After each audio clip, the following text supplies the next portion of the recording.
Hey guys, if we reach 1,000 likes, we'll be giving out 2 of our new shirts. All you gotta do is click like, subscribe, and turn on notifications. Power is a double-edged sword. It's something that allows you to be able to do many things in life.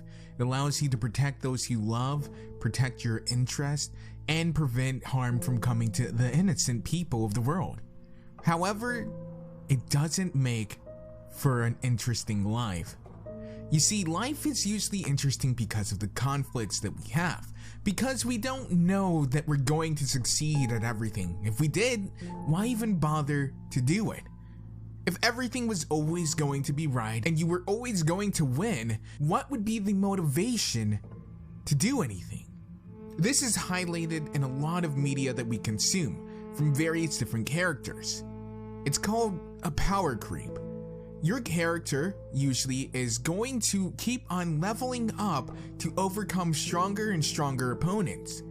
But eventually it gets to the point where the character is so strong that it doesn't really make sense that all these other people are coming around who are stronger than them.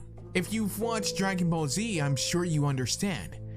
There's Super Saiyan, Super Saiyan 2, and Super Saiyan 3, 4. There's Beyond a Super Saiyan, there's Super Saiyan God, which is supposed to be all powerful. And yet, when he fights in different tournaments, now it just seems like he's just a normal Super Saiyan. This is even highlighted within MLP's universe, and kind of what sparked the topic for today's video. MLP seems to have an issue with power leveling.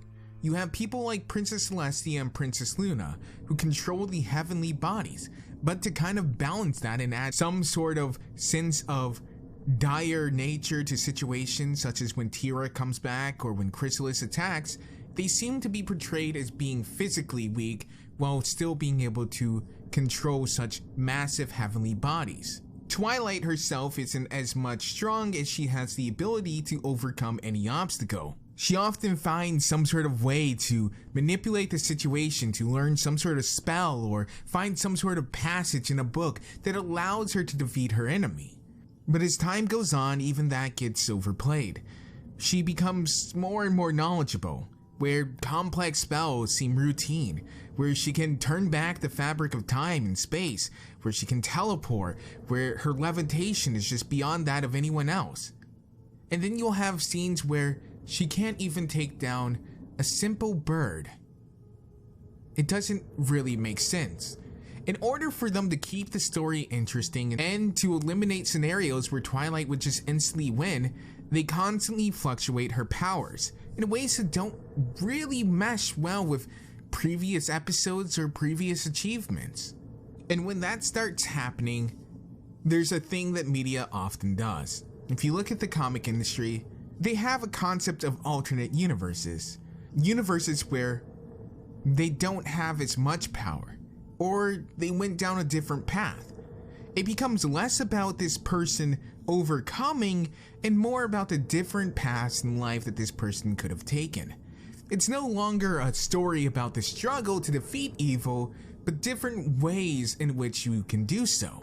Stories where Batman uses guns. Story where Batman is no longer Bruce Wayne but his father. Stories where Superman lands somewhere else.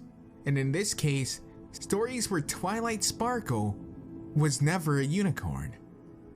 What happens when you take such an integral part of a character, their magic, the whole thing that their entire personality is based around, away from them? What are they? Who are they? We know that the good guys are going to win. It's a Y7 show. That's not really something we're ever concerned about.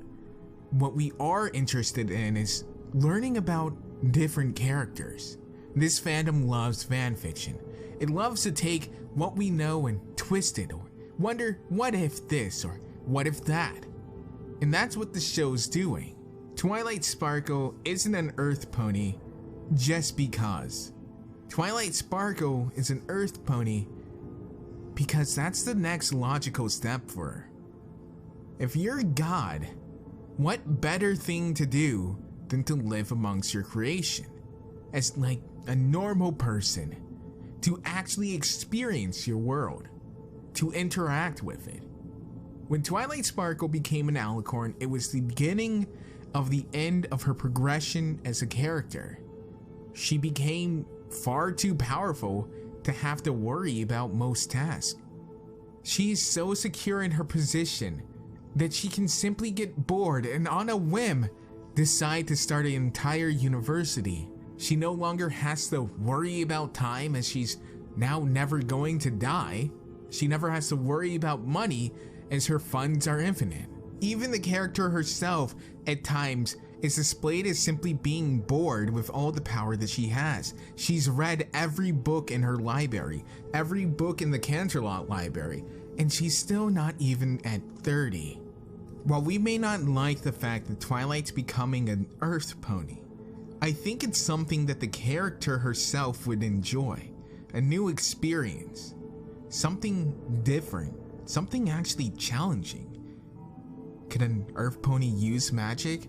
How much would she change had she never been at Celestia School for Gifted Unicorns? Who would Twilight Sparkle be? Would she actually have foes who are challenging without breaking the concept of the world, such as Starlight Glimmer, who for some reason is able to keep up with an alicorn while being self-taught? With great power, you can defeat evil, you can save your friends, but the one person that you can't save would be yourself. The stronger you get, the more pointless life becomes. The more abilities and powers you have, the less likely you are to ever want to actually use them. This is a time for Twilight to reset.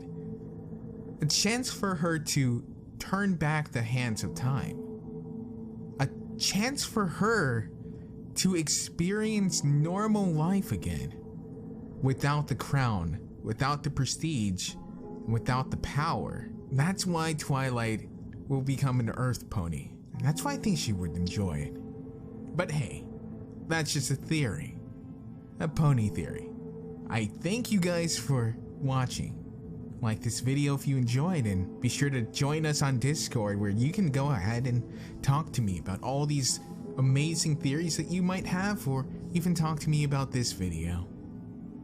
If you guys absolutely adore me, you can support me on Patreon like these fine folks here.